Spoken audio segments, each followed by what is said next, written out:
આજે મહુવા કોર્ટ દ્વારા બગદાણાના ચકચારી કેસમાં મહત્વનો ચુકાદો સંભળાવવામાં આવ્યો, જેમાં 6 જેટલા આરોપીઓને જામીન આપવામાં આવ્યા છે।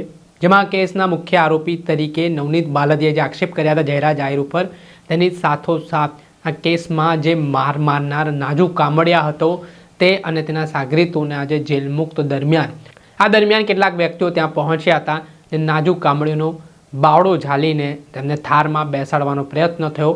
પછી શું થયું વિગતે વાત કરીએ। વૈષ્ણવજન તો તેને કહીએ જે પીડ પરાઈ જાનાને રે। નમસ્કાર દર્શક મિત્રો, નવજીવન ન્યૂઝમાં આપનું સ્વાગત છે। હું છું ફૈઝાન। બગદાણાના ચકચારી પ્રકરણે સમગ્ર ગુજરાતમાં ચર્ચા જગાવી હતી। 1 મહિના કરતાં વધારે સમયથી આ મુદ્દો ચર્ચાનું કેન્દ્ર બન્યો હતો। જયરાજ આહિરની થોડાક સમય પહેલાં એસઆઈટીએ ધરપકડ કરી, ત્યારબાદ આ સમગ્ર મામલો કોર્ટમાં ચાલ્યો। 14 દિવસ બાદ આ મામલે આજે મહુવા કોર્ટ દ્વારા મહત્વનો ચુકાદો આપવામાં આવ્યો અને જયરાજ આહિર સહિત જે આરોપીઓએ જામીન માટે અરજી કરી હતી તે તમામને જામીન મંજૂર કરવામાં આવ્યા, પરંતુ કેટલીક શરતો આરોપીઓને પાળવી પડશે।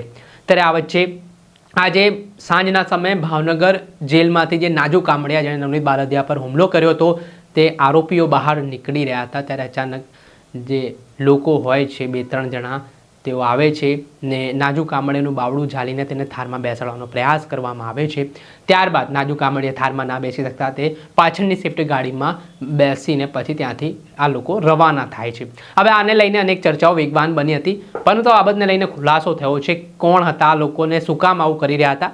તો આમાં નાજુ કામડિયાને લેવા માટે આવેલા આ લોકો હતા ને એવું કહેવાય છે કે જયરાજ આહિરના આ માણસો હતા, તેમના દ્વારા હાલ આરોપીઓને કોઈ મીડિયા જે છે તે સવાલ ના પૂછી લે તેના કારણે આટલી ઉતાવળ છે તે બતાવવામાં આવીને ફટાફટ આ આરોપીઓ છે તેમને થારમાં બેસાડવાનો પ્રયાસ કરવામાં આવ્યો છે। કે ત્યાર પછી જે ગાડીઓ લાઇનથી લાગેલી છે તેમાં બેસાડીને તેમને ત્યાંથી રવાના કરવામાં આવીને આ સમગ્ર ઘટનાનો વિડીયો પણ હાલ ચર્ચાનું કેન્દ્ર બન્યો છે।